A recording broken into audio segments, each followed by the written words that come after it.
Hello everyone, my name's Danny Wilson, strength and conditioning and co-founder of Boxing Science, and take great pleasure in welcoming you to the Boxing Science membership Best Bits. This is a 40 to 50 minute workshop on the different aspects of the Boxing Science membership, from 30-second max out sprints to improving back mobility, and also we've got guest speakers such as Phil Daru and Dr. Duncan French of the UFC.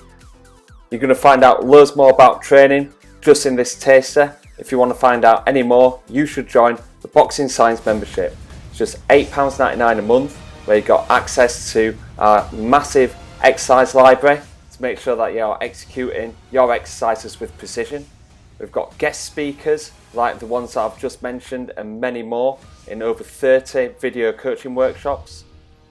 And as well, weekly workouts to help take your fitness to the next level. We're going to kick things off with one of these workouts, week 2.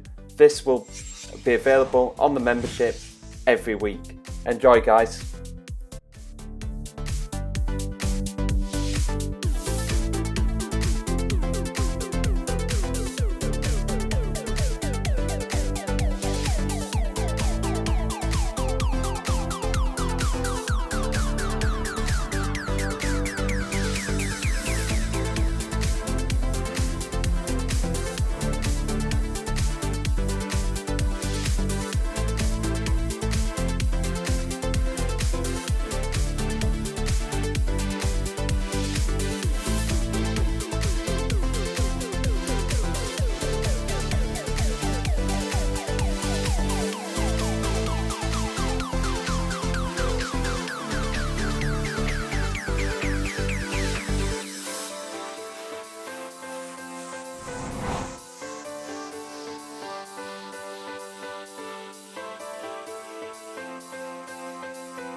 All right, so we're moving on to the Sumo deadlift. So now what we're gonna do is we got a barbell on the floor, okay? He's going to set up with his legs out wider than usual, okay? Because again, when you're talking about a deadlift, going outside with, right, going wide stance is gonna help the close stance. Close stance will never help the wide stance. Also, we're working on hip dexterity and again, lateral force displacement. So let's go ahead and set up.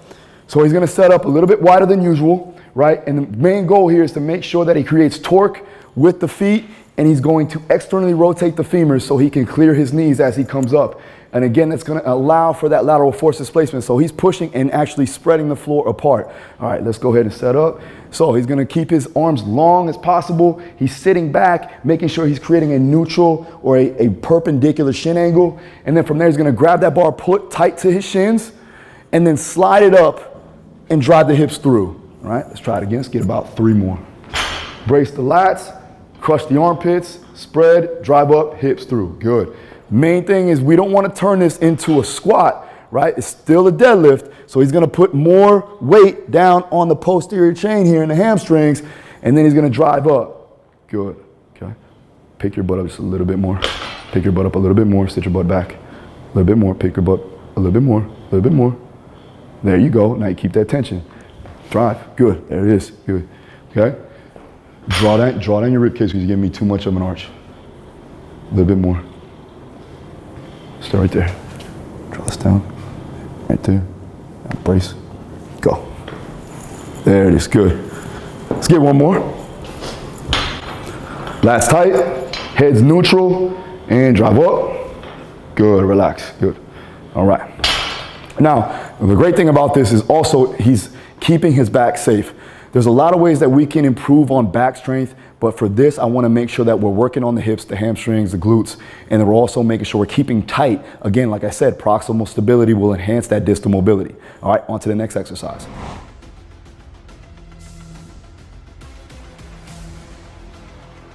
Brace hard, and then he's gonna sit back, and spread up. Good.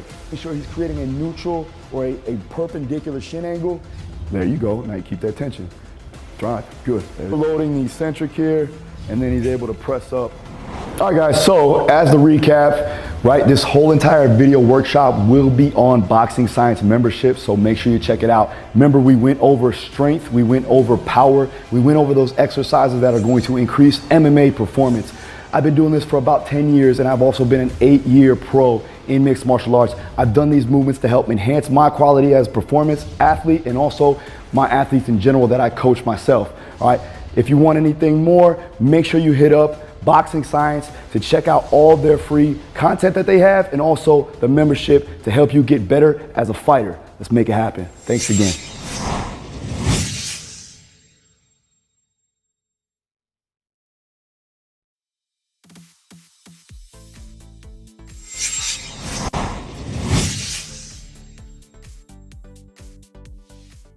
Hello everyone, it's Danny Wilson from Boxing Science, and welcome to this video workshop on 30-second maximal sprint training. Now these are one of our most infamous conditioning sessions that we run at Boxing Science, because we get athletes pushing to the absolute maximum only over a 30-second period. It's followed by 3 minutes rest, and they only do 4 reps. So the first session that they do only consists of 2 minutes of running. So it gets a lot of people thinking, why is this session so beneficial? Why is it so challenging? You know, you're seeing Callum Beardo here really having to dig in, getting ready for the next rep. In this video, we will feature our Conditioning for Combat Sports workshop presented by Dr. Alan Ruddock. He'll be sharing the science behind these sessions, what physiological adaptations we're targeting, and we'll explain how this contributes to developing a boxer's aerobic fitness. We'll also be sharing how we apply this in a practical setting. So the coaching cues to make sure that we're getting the best technique, attacking it in the right way, to make sure that we're optimizing physiological adaptations, as well as sharing ways that we record and monitor the data and see how an athlete is progressing on the program. And also we realise that not many people have access to the Woodway curve. So we will tell you how to apply the 30-second maximal sprint training to different conditioning methods, including the prowler, the watt bike and track.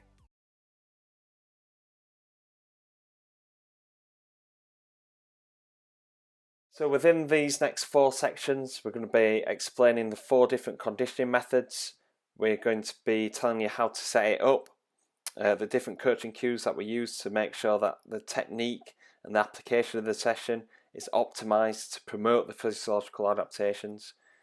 We're going to be explaining which units of measurement to use. So, for example, it would be for the curve, it would be speed. For prowler, it would be distance. And then the different timed intervals. So we're going to and the different time points of where we record this unit of measurement. So for the curve, you can see it's 7 seconds, 17, 27 seconds. There's something that I'm going to be explaining pretty shortly. This is something that I'm going to be explaining very shortly. So first of all, what's set up for the curve? Well, there's nothing really to set up. You've got your Woodway curve there ready and waiting for you. What I would say is to make sure that you're having a very, very good warm-up. So this consists of not only your mobility training, but also a lot of activation work, a lot of hamstring activation work, and doing some sort of sprint mechanics and running mechanics. Great way to fire up the working muscles that are going to be contributing to these high force and high speed actions. We've very, very rarely experienced injuries on the curve, but when we have, it's been during these 30-second maximal sprints.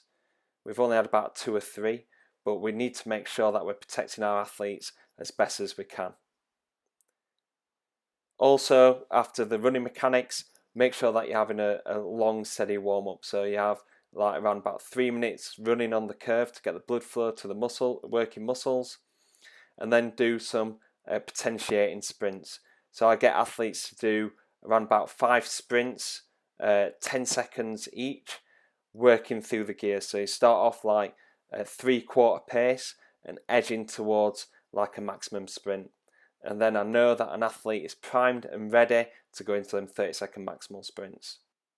Once starting your 30-second maximal sprint, you need to make sure that you get up to the top of the curve, have long strides, make sure these are nice and explosive.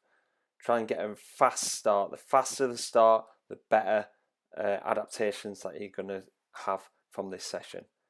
Then just make sure that you're having an upright posture. Don't be leaning in, especially on the curve, as you know you'll struggle to maintain that proper sprint technique. The way we monitor an athlete's performance on this is recording speed in kilometers an hour, and we use the time intervals of 7 seconds, 17 and 27 seconds. Now, the natural kind of thing would be to have equal time points, so 10, 20 and 30 seems a sensible choice.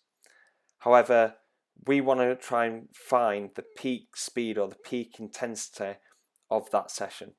So we use 7 seconds because this is where we find most athletes hit their peak speed. Sometimes it might be 6, sometimes it might be 8. So we just make sure that we write down the peak speed. So 7 seconds is just a rough estimate of when you should be recording the speed in kilometers an hour. From then, it's 10 seconds intervals from this, 17 and 27. Again, why aren't we going all the way to 30? The reason why is because an athlete will naturally start slowing down once they see them last few seconds come up on the board. And this isn't a true reflection on what they're capable to do. Now, we want to see how they can try and maintain that within 10-second time frames. So from 7 seconds 17 and then 17 to 27. So this is why we choose 27 seconds. So our advice would be to use the curve if it's appropriate and if it's available, because we believe that this is the best possible way to perform these sessions and get the most out of it.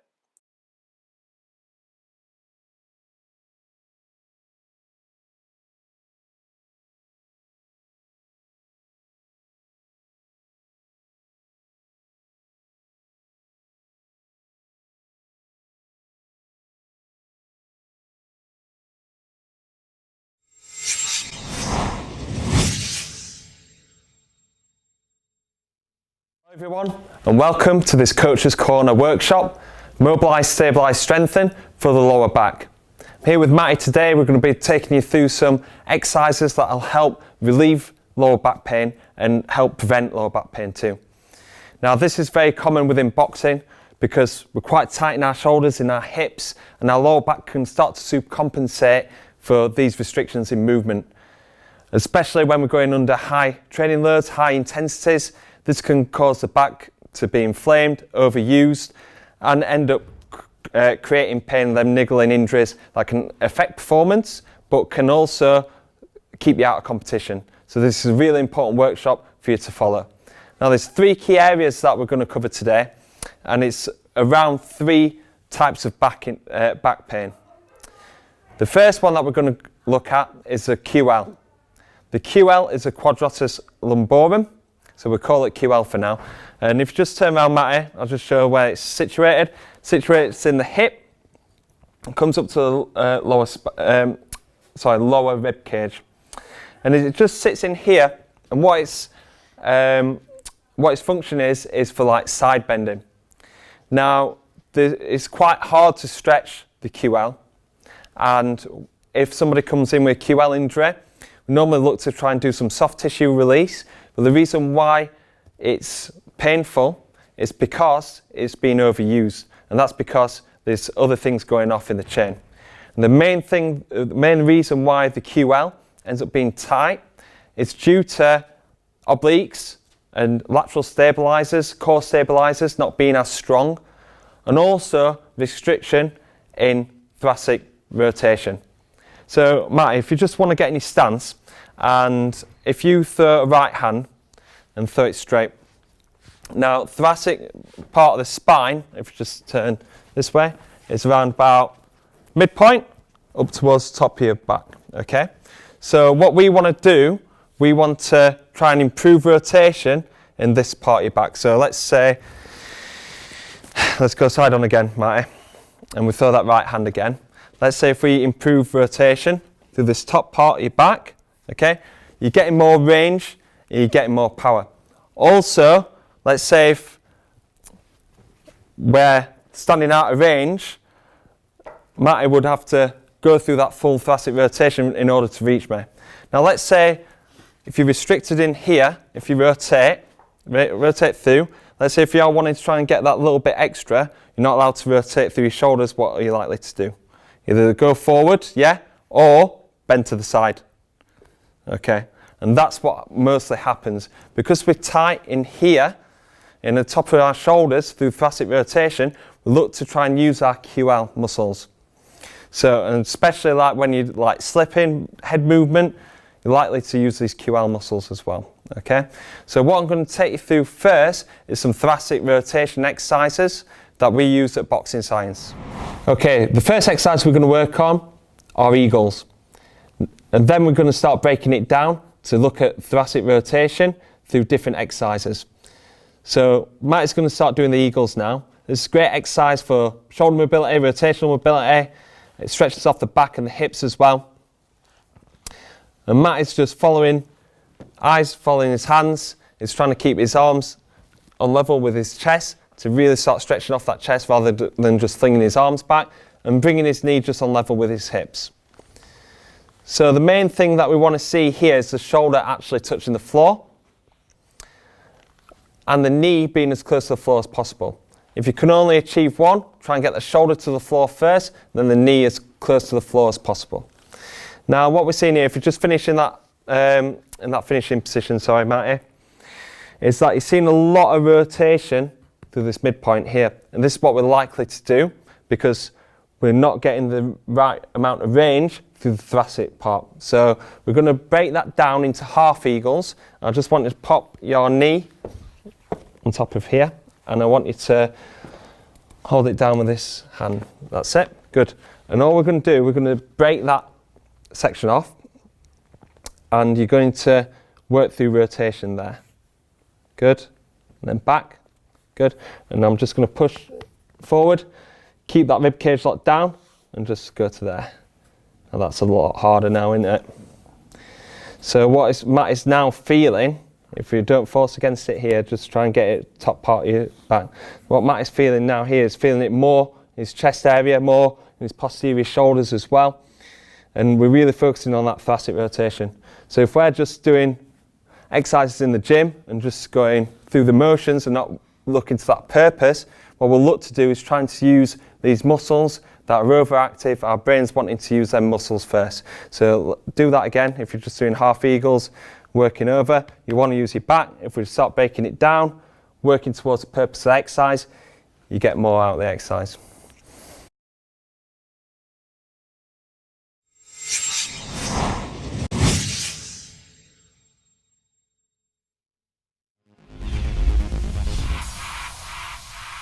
Okay, there we go on. So we've got land / jump, we've got jump, we've got load. So land / jump is the first phase.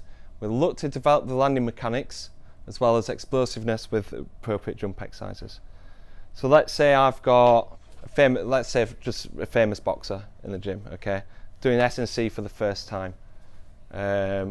Rewards of working that with boxer is quite high, and they need to get fit, and they need to get strong and explosive as they can in 10 weeks time. Now I can think, right, long-term athletic development plan with them and think, right, I've got to gradually build it up. So all I'm going to do for the first 10 weeks is do landing mechanics. We know as trainers and as scientists that that's the way forward and there'll be the benefit from that. But if you've got an athlete there that's just doing landing mechanics all the time, they're going to be thinking, what am I doing this for? You can explain it as much as you can, but they've got to feel that they're getting explosive from it. So you've got to find a way where you can actually integrate some sort of plyometric work with them, so they're feeling explosive. So I do use some sort of like jumping exercises, but making sure that it's low intensity. Now, one of the key exercises that I will use in this phase is box jumps. So if we're jumping high onto a box, let's say if we're jumping high in a counter movement jump and we're jumping 40 centimeters, the downward force on that 40 centimeters coming down, if you haven't got the landing mechanics, can be quite difficult to do and can be quite harmful. Whereas if you do a box jump, you're probably jumping, you're landing from there, which is 10 centimeters or something like that. So you can encourage that speed, that explosiveness through a box jump, but not have the harmful effects that it would get from a normal counter movement jump or high jump. So that's what I mean by picking the appropriate exercises there.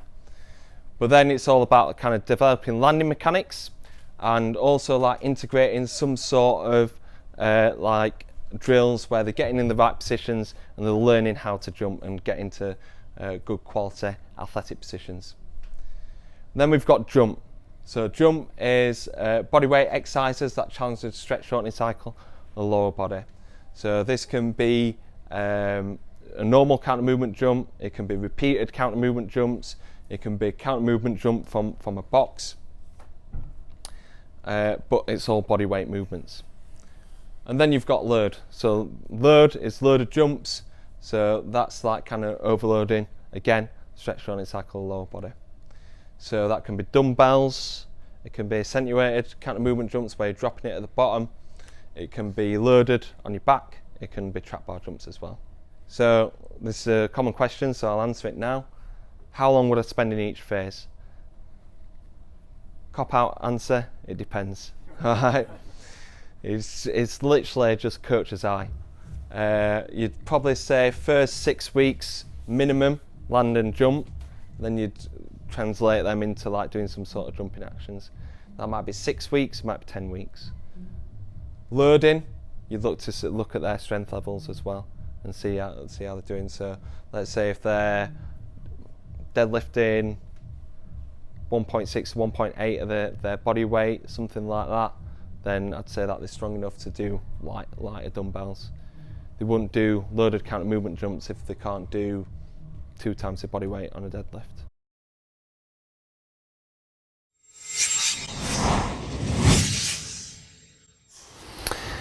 Hello everyone, it's Dan Wilson from Boxing Science and welcome to this workshop on red zone conditioning for boxing. Now we've shown you in previous workshops how to achieve red zone dominance on a treadmill and on a watt bike, but I get asked a lot across social media on how to reach the red zone during boxing sessions. Now it's very easy to do when you're sparring or when you're competing, but to achieve that same intensity during pads and bags might become a little bit difficult. Maybe when you're a professional boxer, an amateur boxer, you'd be wanting to do bag and pad work for technique, but sometimes you want to get fit whilst doing bag and pad work. As well, being in that red zone, it's very hard to maintain that technique, so it's a good trait to keep on coaching within your sessions. So these kind of intervals that we're going to show you today will help you improve technique, skills and reaction whilst being in a fatigued condition. So what we're going to do, we're going to get Callum Bearder, who's going to be working with Brendan Warburton down here at Sheffield City ABC. We're going to be working through some themed pad work and bag work to make sure that you're hitting the red zone during your boxing sessions. Boom, boom, boom, boom, boom. Good. Just double that left hook, last one. Boom, boom, boom, boom, boom, boom, boom, boom. Big kick out. That's great work from Callum there. We find it quite tough, but from a physical standpoint, it's not getting into that red zone. And if we're looking at like optimizing our sessions in terms of wanting to reach the red zone during boxing, we need to put some sort of themes in there to make sure that we're spiking our heart rate, getting up into that red zone. So what we're going to move on to now is some interval pad work. So we're going to stick to the 3 minutes on, 1 minute off, but we're going to break it up. We're going to do 15 seconds fast bursts, and we're going to do 15 seconds power punches. From these fast bursts, we're going to help increase the heart rate, and power punches is going to help increase that heart rate even more, but having that little rest in between will stop that kind of lactate accumulation, will not kick in fatigue, so intensity can be reached again to make sure that Callum's bursting into that red zone. So let's have a look at the 3 minute of work and look at the heart rate responses during this work.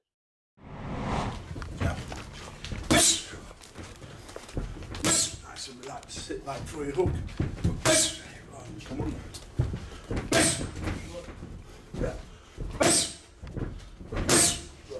Time. 3. Slip them back on. Good. Hook at the end. 3. Roll. 3. 4. Fast. Time. Movement. Rolling. Come on, reel back on. Nice and relaxed. Jab. Jab. Time. Absolutely. Yeah. Good. Slip them back on the end. Good. Jab goes up. Hit the body. Good. Bring it. 3. Time. And move. Roll. Jab in and move. On your toes, jab. Get your breathing. Jab.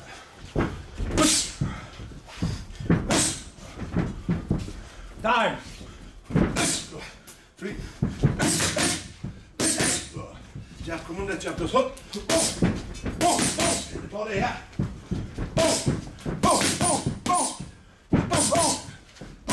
Time. Good.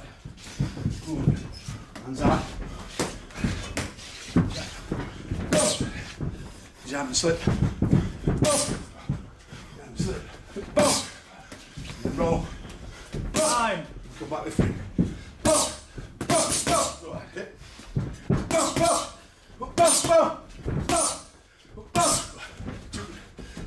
Step in, back and the upper go. Good. And again. Time. Good. And relax, deep breaths. Jab. Good shape. Backhand.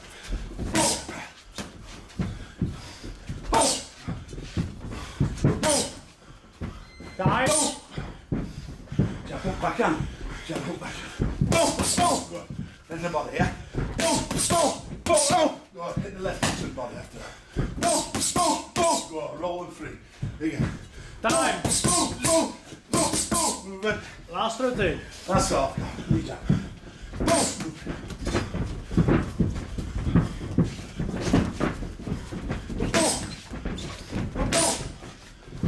Last 15. 2. Step back up, go hook backhand. Slip and backhand. Yeah. Good. 2. And roll and 3. Good. Jab cross up, go roll. Time. Yeah, good man. Good work, Cam.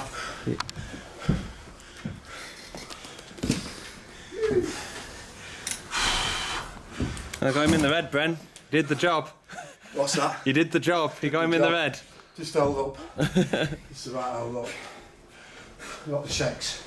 Well, that was an excellent example of how to use interval pad work to get into that red zone. You can see here that Callum is got an increased intensity very early on. You can see that high spike in heart rate just from the first 15 to 30 seconds. And then from there, there's less dips in activity. as we're going through the 3 minutes, the heart rate is constantly increasing. As you can see in the first section, you know, there's a lot more dips, a lot more kind of stagnation, whereas Callum, when he was doing the interval pad work, the heart rate was increasing all the time.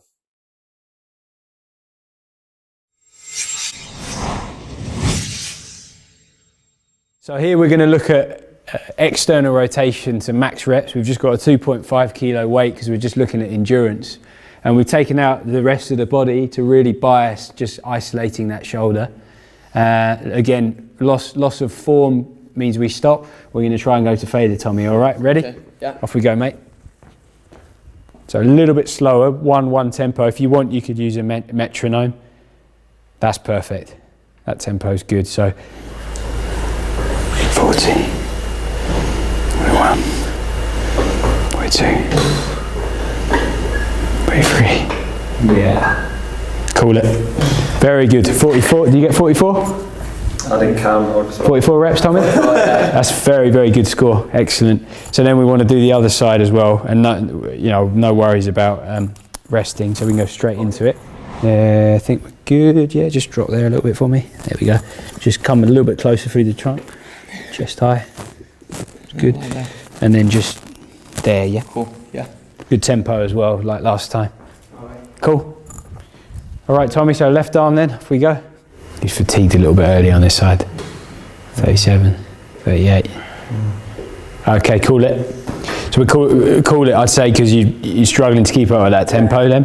But that was, so you get 38? 38, yeah, so 6 reps less, 44, 6. You take just over 10% discrepancy, isn't it? So, and I think, did you feel you fatigued earlier on the left as well? Yeah, I started to feel about 30 on that one. Yeah, and 20 on yeah, good. So all of that's not taking too long, and you've got some nice numbers on range of movement, your static strength and your muscle endurance. And with Tommy, he displayed some really good figures, although you did see some discrepancy between left and right. So we saw his left oblique was down on his right quite significantly, and then particularly when we looked at his external rotation endurance there, he achieved 36 reps on the left and 44 on the right. We're also observing his onset of fatigue on the left side seemed to me come on a lot quicker. So we start to draw maybe some assumptions that there are some discrepancies in cuff endurance capacity as well as his trunk and oblique capacity. Now that may of course just be a natural asymmetry, and we know that exists in athletes and particularly boxers. So it's only relevant if you see it crossing over towards performance and injury management, injury itself. And that's where your overall monitoring and assessment comes in to know whether the numbers are actually going to change anything you do.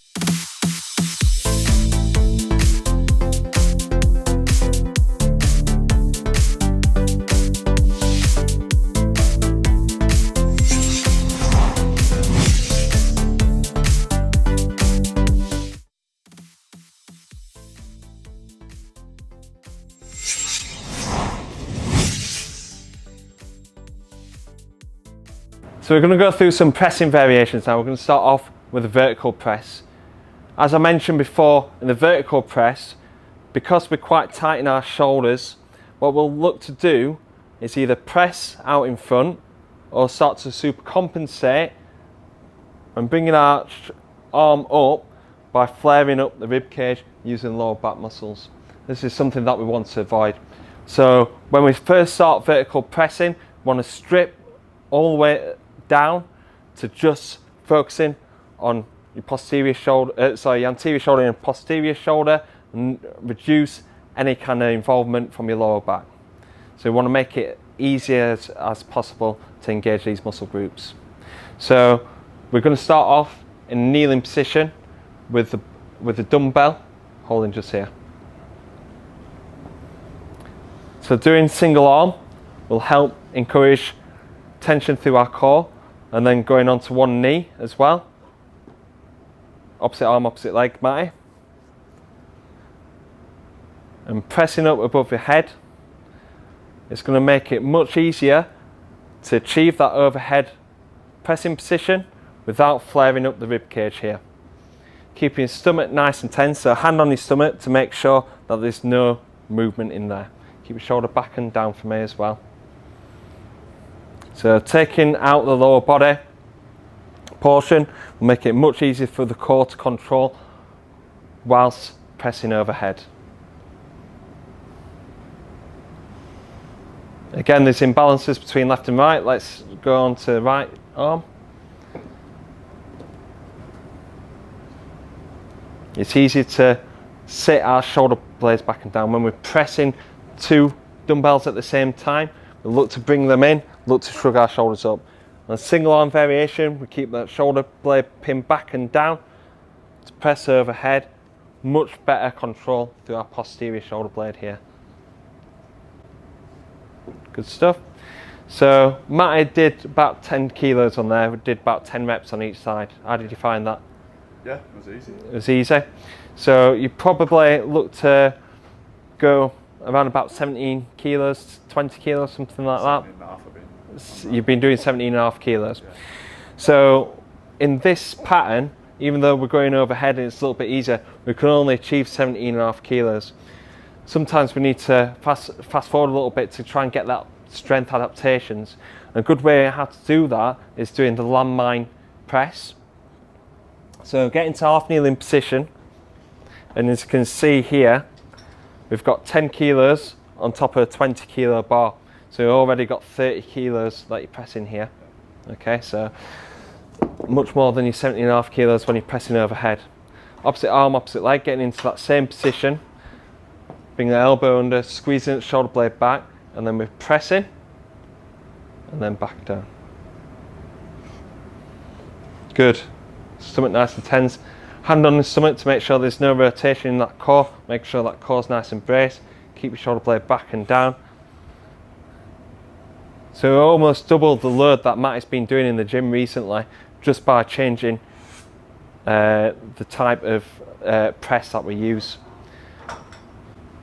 Yeah, it's not vertical, but because the trajectory of the bar is still needing you to use your posterior shoulders, so it's just as effective as vertical pressing is, without the risk of going into that super compensation as well and being able to load it up more.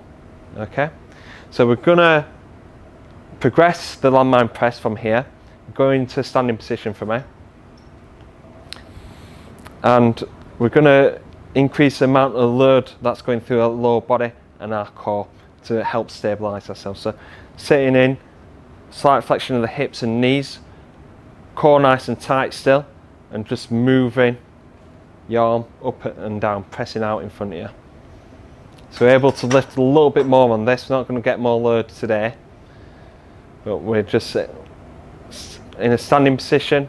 This is where we'll look to try and strengthen up, try and use a little bit more load to increase our strength. Shoulder blade pin back. Good. Good. Matt is doing this perfect here. Something that people can be guilty of is rotating into it, or when they're pressing, overreaching and shrugging up. But what Matt is doing is keeping the shoulder blades back and down, pushing up, that nice smooth motion from the shoulder, and as well as getting a lot of tricep activation there, something that we need to improve on.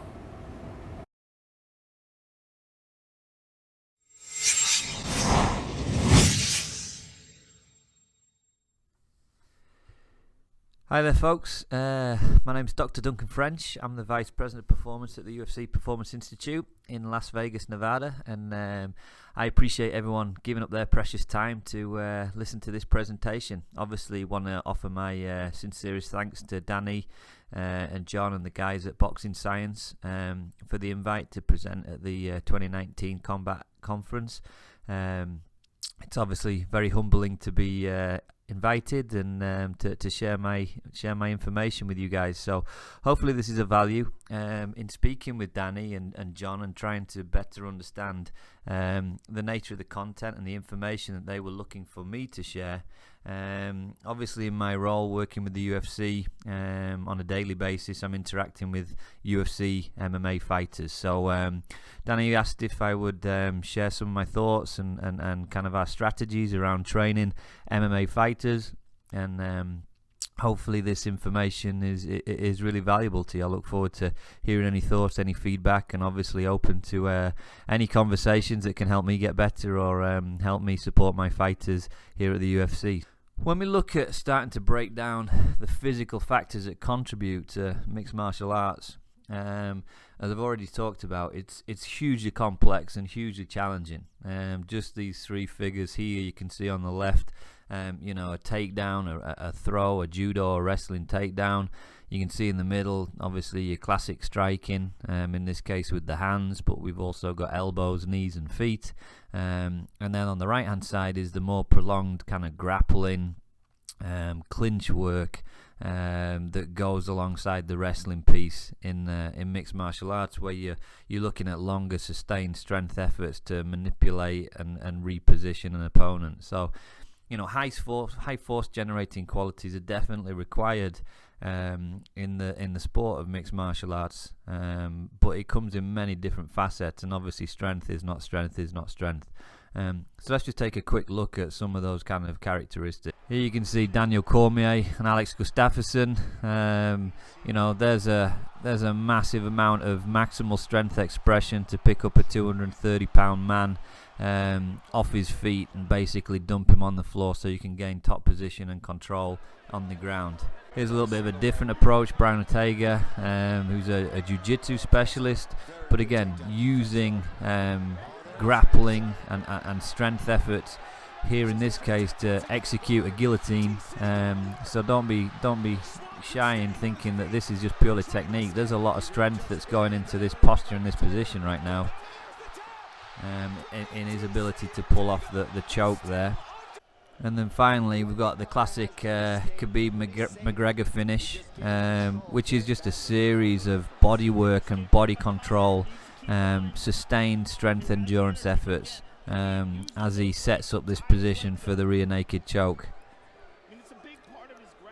So again, controlling an opponent on the ground, the wrestling, the grappling piece, a really different way of expressing force, and the metabolics that go with it are obviously hugely demanding. And again, not a pure rear naked choke. It's not necessarily under the throat, around the neck. It's across the chin. So that was more of a muscled-in rear naked choke. But again, you can see that there's in that little clip there the different ways in which force can be expressed or is definitely required. So we can create a case for strength as being a fundamental requirement in the sport of mixed martial arts. And here you can see kind of profiles of individual fighting styles that suggest it's got a role to play. Our wrestling components with our fighters here, with UFC data of those guys that come from wrestling backgrounds, can pull up to 4.7 times their own body weight, which is hugely impressive when you think about Olympic weightlifters lifting, competitive Olympic weightlifters lifting around 5.5, 6 times their own body weight. Our wrestlers are essentially very close to those standards. Mixed martial artists, or our population, usually sit right around an average of about 4 times their own body weight as a pulling strength capability. So here's some historical data from Lachlan James over in Australia that trying to answer the question, is strength important to mixed martial arts? Lachlan took two groups of mixed martial artists, a higher level group as he called it, which were semi-professional and had greater than 50% win record, and a lower level group that were either amateur or had a lower win percentage, looking at a variety of different performance measures. But in this case on the left there you can see that ultimately one arm squat was a differentiator in performance standards between higher and lower level competitors. And then when you looked at progressive loading characteristics in jump squats and things like that, you can see this peak force characteristic of every point of the loading continuum really differentiated between the higher level group and the lower level group. So there's definitely the opportunity to see a heterogeneity between different standards and different levels of performers when you start looking at some of the force expression characteristics and strength as an important attribute for our sport. But as I say, strength is not strength, and then you can start looking at some of the rate characteristics. So let's just talk through some of the striking pieces and why that might be important as well. Here we've got Edson Barbosa, who's one of the top strikers in the UFC. Kickboxing, karate background, and again, really throwing rapid expression of force and impulse. Here's Brian Ortega again, putting together some nice combinations.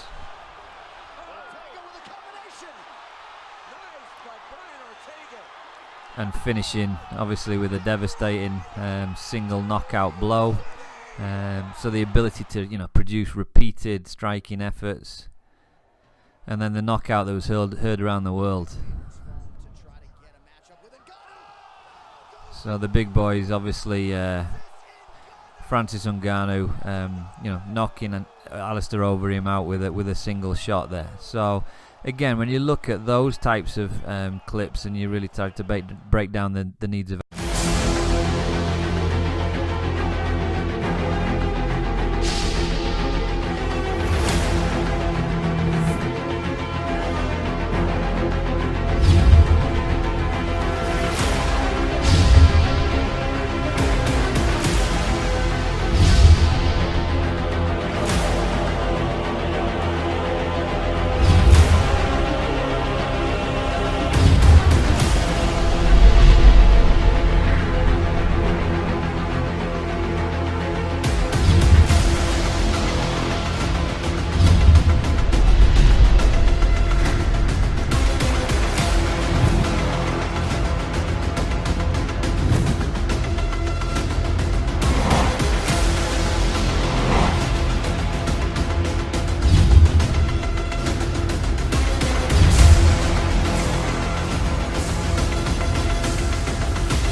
I'd really recommend training at the champion program. It's the next level. Boxing Science, I believe they're the leading brand in world boxing. Get your fitness levels up with this program. This is the closest thing that you're going to get to be actually in this gym.